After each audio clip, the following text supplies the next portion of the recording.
Welcome to A Few Minutes with the CEO. My name is Al O'Grady, and for the next few minutes, we'll be talking to the president and CEO of Hinterland Metals, Mr. Mark Fekete. Hinterland Metals is a junior resource company with a number of projects in the Yukon and also Quebec. Now, the date of today's recording is Friday, January 21st. Yesterday, the company made a very important announcement about spinning off some of its assets and forming a new company. We'll be talking more about that in just a moment. Hinterland trades on the TSX Venture Exchange under the symbol HMI. Mr. Fekete, welcome back to the program. Oh, thanks for having me. Mark, as I said in my introduction, you have spun off some of your assets, forming a new company. Walk us through this. Tell us more about that, what's going on, and more importantly, why you're doing it. Well, mainly the reason for this is that over the last 18 months to 2 years, we've been getting a lot of different phone calls from various shareholders. It seems to be split right down the middle. With the discovery of gold in the White Gold area in Yukon, we picked up a property called Ballarat, and there's been a lot of interest in our participation in that play. But there's also a lot of shareholders that are very interested in the rare earth element play, which is ongoing throughout the world. But in particular, we have a property in Quebec called Kippawa, and it's right next to a company called Matamek that's got a fairly good resource. And there's been a lot of interest in our rare earth properties as well. Okay, someone that's new to the story, what's the name of the new company, and when will it be trading on the TSX Venture? We haven't picked a name yet. The lawyers are doing the incorporation right now, and we've submitted a number of names, and we'll see what comes there. If everything goes well with this transaction, there's quite a bit involved. We have to go to a vote of shareholders. We have to get court approval, and then we have to meet the listing requirements for the new company with the TSX Venture Exchange.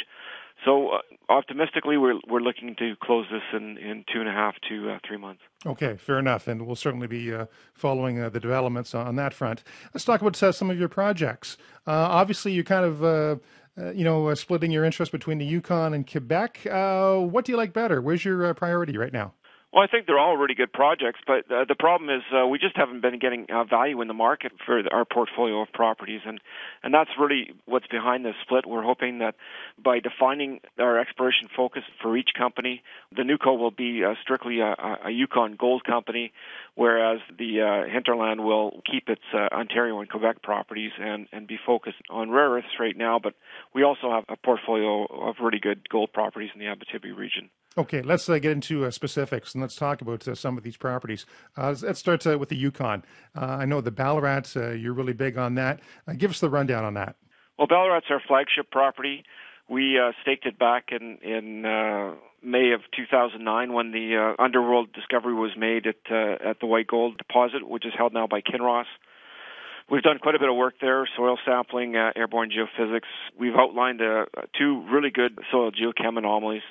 We're just about ready to drill these anomalies. We need a little bit more work to tweak them. We're pretty excited about that.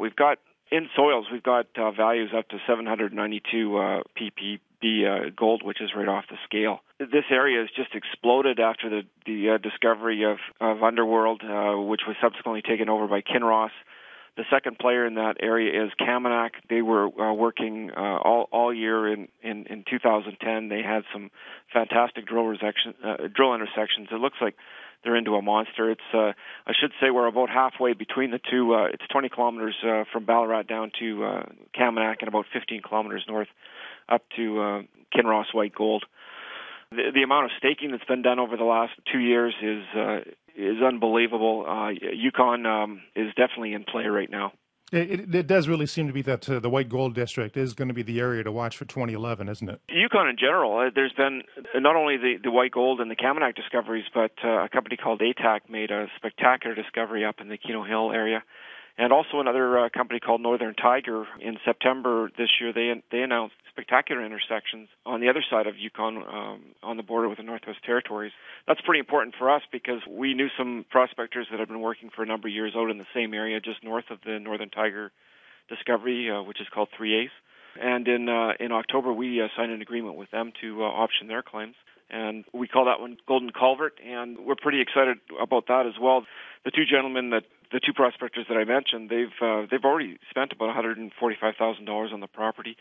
and they've outlined a number of showings. The best one is running 22.8 grams per ton gold, and it's basically a turnkey operation with not too much work. We'll be able to get that to the drill-ready status or stage by July or August next summer. Yeah, you're certainly in excellent company as far as the Yukon is concerned. Let's talk more about Quebec and rare earth elements. What's going on there? I'm trying to think of the name of the project that you have. Kippawa, am I saying that right? Yeah, we call it the Kippawa property. It's in the Kippawa area, which is only about 5 hours away from Toronto by road. It's an area with excellent infrastructure. There's lots of logging roads in the area. It's also the Kippawa area is a key component to the Hydro-Quebec system. There's a number of hydroelectric dams there. So we've got roads, we've got railways, we've got hydroelectric right there. But more importantly, we're right next door to Matamek. They've got a deposit there called Zeus. Zeus was kind of discovered back in 1975 for rare earths, but as these metals go up and down, the interest in that area waned, and there wasn't too much work done. But with the Chinese restricting exports of rare earths for the last 2 years, they've been really in vogue. Yeah. Which rare earth elements specifically are there that you're looking at? Rare earths always occur together. The basic division is into the heavies and the light rare earths. What's appealing about Kippawa, aside from its great access and infrastructure, is that it has a higher percentage of what we call the heavy rares, and you fetch a better dollar for those than the light rare earths. Okay. Mark, do some crystal ball gazing. What's going to be happening with the company in the next 3 to 6 months? Not on the corporate front, but more on the project development side. The Yukon projects are dormant right now. Obviously, it's very cold up there and not too much daylight. We won't be doing anything with them until May or June this year. We're not standing still, though. We'll have a very active winter season here in Quebec on the Kippawa rare earth property. We'll be cutting grids here shortly and doing some geophysics.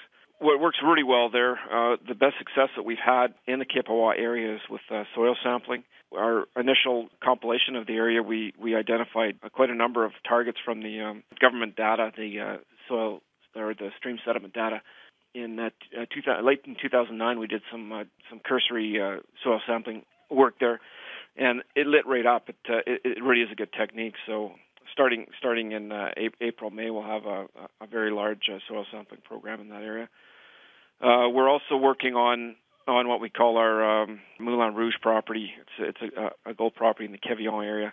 We'll be doing a little bit of work there, and also on our Lac Fekete property, which is also in the Quevillon area. But our main focus over the next 6 months will be the Kippawa rare earth. Okay, all these things cost money. What's your balance sheet like? How well are you financed? Right now we have about $1.5 million in the bank. $400,000 of that is flow through. That $400,000 will be dedicated entirely to the exploration effort in Quebec.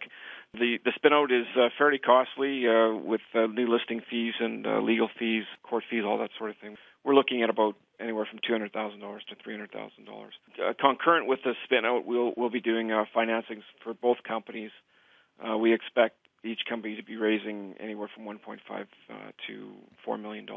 Okay. Mark, that's it as far as the formal questions are concerned. As always, my guest gets the last word. Any final thoughts? Anything you'd like to add right now? I've as a manager, the president of the company, I've been pretty frustrated by our low share price. And I think the fact that we've got a large portfolio of properties, we're involved in Yukon, we're involved in Quebec, we're involved in Ontario, we have gold properties, platinum, palladium properties, rare earth properties. And I think by splitting these various assets out by geography and really giving focus to these new vehicles, I think the investor, both at the retail and the professional institutional level, will have a much better idea of what we've got in terms of value, and it should, going forward, it should reflect in the share price. Okay. On that note, Mark, I want to thank you very much for your time and sharing your thoughts with us about Hinterland Metals. Okay, thank you. All right. And Hinterland Metals trades on the TSX Venture Exchange under the symbol HMI. And you've been listening to Mark Fekete, President and CEO of Hinterland Metals, on A Few Minutes with the CEO, produced by RBL Communications. I'm Al O'Grady. Thanks for joining us.